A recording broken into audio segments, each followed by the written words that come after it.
अनंत वर्णादिदंसण सावं भोक्षामि नियमसारं केवली श्रुत केवली नम कर अनंत उत्कृष्ट दर्शन ज्ञानमय जिन वीर को कहूँ नियम सार सुकेवली श्रुत केवली पर कथित को।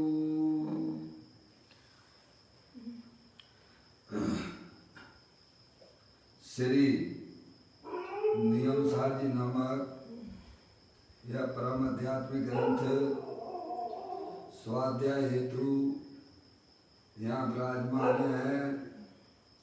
आज से 2000 वर्ष पहले इस महान पवित्र ग्रंथ की रचना आचार्य श्री कुंद कुंद देव द्वारा इसी पवित्र भूमि पर की गई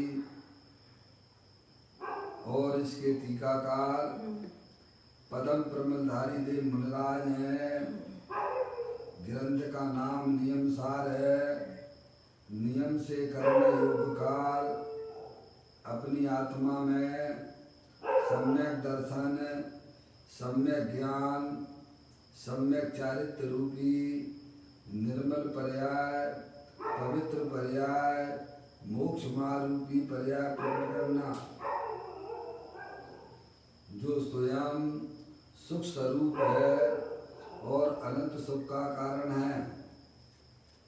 अनादि काल से हमारे और आपके आत्मा में पर को अपना जानने वाली पर को अपना मानने वाली पर के साथ संबंध रखने वाली ऐसी मोराग देश रूपी अपवित्र रूप पर्याय मलिन पर्याय प्रकट है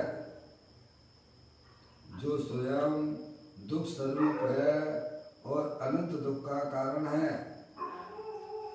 ऐसी मोराग्नि स्वरूपी मलिन पर्याय का अपनी आत्मा में से उसका अभाव करना और सम्यक दर्शन ज्ञान चारित्र रूपी निर्मल पर्याय पवित्र पर्याय मोक्ष मार्ग रूपी पर्याय प्रकट करना ये हमारा आपका सबका कर्तव्य है।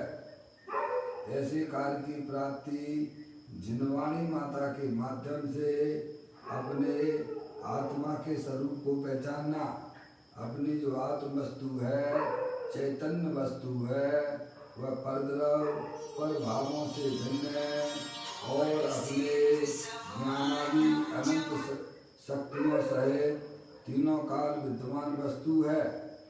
ऐसे गायक प्रभु परमात्मा का जिनवाणी माता के द्वारा परिचय करके तत्पश्चात शरीर रागादि ये सब कर्मकृत वस्तुएं हैं। इनका हमारे आत्मा के साथ में किसी प्रकार का कोई संबंध नहीं है। इस प्रकार सम्यक वेद ज्ञान पूर्वक शरीर रागादि का लक्ष्य छोड़ते हुए अंदर जो अखंड ज्ञान ज्योति स्वरूप भगवान आत्मा है ऐसे गायक प्रभु परमात्मा में अपनापन स्थापित करते हुए उसी को निज रूप से जानते हुए उसी में ही अपनी पर्याय को मग्न करना इसे अरिहंत परमात्मा धर्म कहते हैं। उसकी चर्चा आचार्य भगवंतों ने मुनिराजों ने एक एक गाथा एक एक कलश और टीका के माध्यम से हमें अपने आत्म वस्तु को समझाया है। देखिएगा यहाँ पर श्री नियम सार जी ग्रंथ का चौथा अधिकार चल रहा है व्यवहार चारित्र अधिकार जिसमें मुनिराज की 28 निर्गुणों की चर्चा आई है। आदाम निक्षेपण समिति यहाँ चल रही है 64वें नंबर की गाथा से उसका प्रारंभिक पाठ करते हुए अपन फिर पढ़ते हैं। पुस्तक कमंडल आदि निक्षेपण ग्रहण करते यति होता प्रयत परिणाम वह आदान निक्षेपण समिति। कहते हैं पुस्तक कमंडल आदि लेने रखने संबंधी प्रयत्न परिणाम यानी शुभ परिणाम है नहीं, क्योंकि वह जो है पुस्तक को और कमंडल आदि जो है उसे मार्जिन करके उठाते रखते हैं ना, यानी जीवों की हमारे द्वारा मुनराजों के द्वारा कोई विराधन ना हो जाए, यानी तो ऐसा जो शुभ परिणाम है उसे आचार्य भगवंत व्यवहार आदान निक्षेपण समिति कहते हैं। निश्चय आदान निक्षेपण समिति अपना जो त्रिकालिक ध्रुव भगवान आत्मा जो तीनों काल स्थायी रूप से विद्यमान है, ऐसे ज्ञायक प्रभु परमात्मा में अपनी पर्याय को मग्न करना वह निश्चय से आदान निक्षेपण समिति है। देखिए अब इसकी चर्चा पूज्य गुरुदेव श्री ने जो इस गाथा के ऊपर जो अपना प्रवचन किया है उसको अपन यहाँ देख रहे हैं। देखिएगा पेज नंबर 141 पर ये चर्चा है। फिर अपन आगे देखते हैं। मोक्ष मार्ग, नीचे देखें सबसे नीचे लाइन है, मोक्ष मार्ग प्रकाशक में भी ऐसा लिया है। मोक्ष मार्ग प्रकाशक पंडित टोटल जी साहब द्वारा लिखित है। मोक्ष मार्ग प्रकाशक में भी ऐसा लिया है कि मुनि अर्थात जिन्होंने शुद्ध उपयोग ग्रहण किया है, इसके अतिरिक्त मुनि नाम धरा लेने से कोई मुनि नहीं हो जाता है। मोक्ष मार्ग प्रकाशक है पंडित टोटल जी साहब ने जो इस बात का खुलासा किया है कि शुद्ध उपयोग ग्रहण किया है। मुनि किसे कहती है? जिन्होंने अपनी आत्मा में 3 चौकड़ी कसाई के अभाव पूर्वक जो शुद्ध उपयोग रूप परिणति प्रकट की है वह वास्तव में मुनि है। समझे आप? तो कहते हैं मुनि अर्थात जिन्होंने शुद्ध उपयोग ग्रहण किया यानी उनकी पर्याय में जो है ना 3 चौकड़ी कसाई के अभाव पूर्वक भीतराग आनंद तथा शुद्धता प्रकट है। समझे आप? उसे मुनि कहते हैं। इसके अतिरिक्त मुनि नाम धरा लेने से कोई मुनि नहीं हो जाता है। समझे आप? बाहर से दरगस्त हो गए, पीछे कमंडल है आपके पास में, दिगंबर साधु हो, बाहर से आपको जो है मुनि कहा जाता है। लेकिन अगर अंदर में यह शुद्ध उपयोग नहीं है तो वह वास्तव में मुनि नहीं है। समझ आप? तो वो यहाँ पर उन्होंने उस बात का भी निषेध किया है कि मुनि नाम धरा लेने से मुनिराज है, मुनि है। समझे ना? ऐसे जैसे लोक में चलता है कि भाई साहब ये आपके मुनि है लेकिन अंदर से पूरे खोखले हैं। समझ गए नहीं आप? तो इसका नाम ये मतलब नहीं हो जाता है कि मुनि हो गया। समझ गए ना? अंदर में पामरता भरी हुई है, दीनता भरी हुई है। समझ गए नहीं आप? तो उसका नाम मुनि नहीं है। मुनि तो चलते फिरते सिद्ध भगवान है वे। समझ नहीं आप? क्योंकि सिद्ध स्वरूपी भगवान आत्मा को साध रहे हैं। तो कहते हैं उसके अतिरिक्त मुनि नाम धरा लेने से कोई मुनि नहीं हो जाता है। देखिएगा इसके अतिरिक्त मुनि नाम धरा लेने से कोई मुनि नहीं हो जाता तथा कोई नग्न हुआ हो, पेज पलटेंगे आप 142 पृष्ठ पर 28 मूल गुण, ठीक है, 28 मूल गुणों का विकल्प हो तो भी मुनि नहीं है। निर्वस्त अवस्था है, पीछे कमंडल है, एक धागा भी अपने पास वह नहीं रखते हैं। 28 मूल गुणों का जैसा जन्मवाणी में उसका स्वरूप आया है, सीधे बैठो सीधे, समझ नहीं आप? क्या 28 मूल गुण का जैसा जनागम में स्वरूप आया है वैसा उनके जीवन में भी है। उसमें किसी प्रकार का दोष नहीं लगने देते हैं। ठीक है नहीं?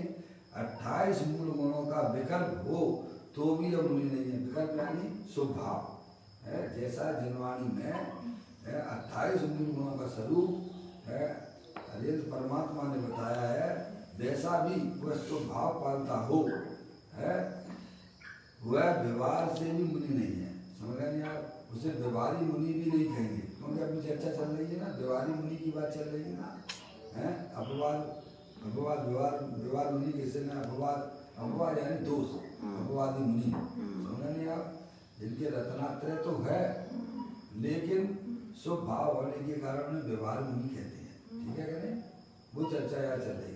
तो कहती है भले ही वह जिनवाणी के द्वारा 28 मूल गुणों का पालन भी करता हो, देखिए अंदर में उसको शुद्ध परिणति नहीं है, रत्नात्र नहीं है, तो वह व्यवहार से भी मुनि नहीं है। समझ रहे हैं आप? उसकी बात यहाँ नहीं है। समझ रहे हैं? यहाँ जो अपना चल रहा है, जो गाथा चल रही है आचार्य कुंकुम देव की, उसे व्यवहार मुनि भी नहीं कहते, उसे तो व्यवहार तप, बाल तप और बाल व्रत, समझ रहे हैं? इस प्रकार का मुनि कहा जाएगा। ध्यान में आया? क्योंकि निश्चय के बिना व्यवहार होता नहीं है ना। है अगर जो है बादाम के अंदर मिगी नहीं है तो उसे बादाम कौन कहेगा? व्यवहार से भी बादाम नहीं कह सकते, निश्चय से बादाम तो वो है जो मिगी अंदर है नहीं? पापा है निश्चय से बादाम तो वो है जो अंदर है, मिगी है ना, दाना है ना, वो वास्तव में निश्चय से बादाम है और फिर उस छिलके को व्यवहार से बादाम कहते हैं। समझ? ऐसे ही मुनराज है और उसकी पर्याय में 3 चौकड़ी कसाई के अभाव पूर्वक वीतराग आनंद दशा नहीं है, तो वैसे व्यवहार से भी मुनि नहीं कहते। ठीक है, बराबर? हाँ, ऐसी बात है भाई। अरे बहुत जैन दर्शन बहुत सरल है, कोई कठिन नहीं है, आप ऐसा मत समझिए, है ना? हम नहीं समझ सकते, ऐसी बात नहीं है। त्रियंश गति का जीव समझ लेता है तो हम तो बहुत पढ़े लिखे हैं, समझे आप? तो 28 मूल गुणों का विकल्प हो तो भी वह मुनि नहीं है, वह व्यवहार से भी मुनि नहीं है। समझे आप? व्यवहार से मुनि तो उसे कहेंगे जो अंदर में शुद्धता जिसने प्राप्त की है अपनी आत्मा के आश्रय के द्वारा, उसे व्यवहार से मुनि कहते, क्योंकि अभी उसकी पर्याय में पूर्ण वीतराग दशा की प्राप्ति नहीं हुई है तो उसे अभी जो है उतना अस्थिरता जन संबंधित शुभ राग विद्यमान है, उसे कहते हैं व्यवहार से मुनि। है व्यवहार से भी मुनि नहीं है, कारण कि व्यवहार मुनि तो उसे कहते हैं जिसे अंतर में अतीन्द्रिय आनंद का उग्र स्वाद आया हो। क्या कहा? किसे कहा है? जिसकी पर्याय में अपने ज्ञायक प्रभु परमात्मा का आश्रय बरत रहा है, जिसने अपनी पर्याय में शुद्धता प्रकट की है मुनराज के योग सम्य दर्शन ज्ञान चारित्र शुद्ध उपयोग 6वें गुण स्थान वाला, समझ नहीं आप? उसे वास्तव में व्यवहार से मुनि कहा जाता है। यही चर्चा अपनी यहाँ पर चल रही है। देखो उस उग्र स्वाद के लिए समय साल की 5वीं गाथा में कहा है कि जिसे प्रचुर स्व संवेदन प्रकट हुआ है। विशुद्धि बोलो, थोड़ा आवाज कम है ना? क्या कहती है? उस उग्र स्वाद के लिए समय साल की 5वीं गाथा में कहा है, ठीक है, 5वीं गाथा समय साल की कि जिसे प्रचुर स्व संवेदन प्रकट हुआ है। क्या है? समझ? ऐसा आचार्य कुंकुम देव ने स्वयं मुनि अवस्था में रहते हुए बात कही है कि मेरे निज वैभव का जन्म हुआ है। समझे नहीं आप? जो आत्मा में अनंत शक्तियां थी उनका उन्होंने 3 चौकिल कसाई के अभाव पूर्वक प्रचुर स्वसंवेदन प्रकट किया है। कहती है उस उग्र स्वाद के लिए समय साल की 5वीं गाथा में कहा है कि जिसे प्रचुर स्वसंवेदन प्रकट हुआ है। श्री समय साल की 5वीं गाथा में श्री कुंद आचार्य देव कहते हैं कि हमको प्रचुर स्वसंवेदन प्रकट हुआ है। मुनराज स्वयं कहते हैं उसमें वह हमारा निज वैभव है। कौन सा निज वैभव है? जो प्रचुर स्वसंवेदन हुआ प्रकट। पप्पू भैया कौन सा निज वैभव है? कौन सा निज वैभव किसे कहना है यहाँ पर? जो आचार्य कुंकुम देव ने जो 5वें नंबर की गाथा में निज वैभव प्रकट हुआ है, तो वहाँ किसकी बात करना है? द्रव्य की बात है कि पर्याय की बात है? पर्याय की बात है। समझ नहीं आप? जो पर्याय में प्रचुर स्वसंवेदन प्रकट हुआ निज वैभव है। निज वैभव का वैभव समझ गए आप? वैभव तो आप जानते ही हो, संपत्ति है। वह संपत्ति कैसी संपत्ति है? अच्छा। एक होती है चल संपत्ति और एक होती है अचल संपत्ति। अजय भाई कौन सी? हाँ, अचल संपत्ति प्रकट की है। हाँ अजय भाई आ रही है आवाज? मुनराज ने जो अपनी पर्याय में निज वैभव प्रकट किया है उसे अपन क्या कौन सी संपत्ति कहेंगे? अचल संपत्ति के चल संपत्ति? चल संपत्ति। लौकिक दृष्टि से अचल भी है। हैं अजय पप्पू भाई दोबारा बोलो। अचल? अचल नहीं है, चल संपत्ति है। अचल संपत्ति तो अपना जो त्रिकालिक ध्रुव भगवान आता है ना पप्पू भैया, जो तीनों काल एक रूप रहता है अनंत दर्शन, अनंत ज्ञान, अनंत सुख, अनंत वीर है आदि अनंत शक्तियां हैं, वह जीव की अचल संपत्ति है। और उसका आश्रय करने से पर्याय में जो निज वैभव प्रकट हुआ है वह चल संपत्ति है। बराबर मुझे चल संपत्ति है, क्योंकि पर्याय का स्वरूप ही ऐसा है, उत्पन्न विध्वंसी है ना पप्पू भैया, है समझे ना? इस अपेक्षा से उसे चल संपत्ति कहते हैं।